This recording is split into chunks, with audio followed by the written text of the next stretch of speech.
सातपूर कामगार नगरमध्ये टवाळांचा दहशतवाद, प्रेमातून सूड, युवतीवर मिरचीपूड टाकून अपहरणाचा प्रयत्न, प्रेम नाकारलं म्हणून थेट गुंडगिरी, पालकांनी लग्नास नकार दिला, युवतीने नंबर ब्लॉक केला आणि संतापलेल्या प्रियकराने माझी नाही तर कोणाचीच नाही अशी विकृत मानसिकता दाखवत थेट हल्ल्याचा कट रचला। कामगार नगर परिसरात सायंकाळी भर रस्त्यात युवतीच्या डोळ्यात मिरचीपूड टाकून अपहरणाचा प्रयत्न करण्यात आला।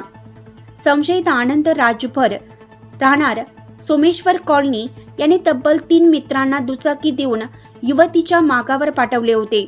दिसली तर प्राणघातक हल्ला करा असे आदेश दिल्याची धक्कादायक माहिती समोर आली आहे। घटनेनंतर परिसरात संतापाची लाट उसळली आहे। काही सजग नागरिकांनी धाडस दाखवत आरोपींना पकडण्याचा प्रयत्न केला, मात्र आरोपींनी शिवीगाळ करत पळ काढला। सातपूर पोलीस ठाण्यात गुन्हा दाखल असून मुख्य आरोपीला अटक करण्यात आली आहे। उर्वरित 3 आरोपींचा शोध सुरू आहे। वरिष्ठ निरीक्षक प्रकाश आहिरे तपास करत आहेत।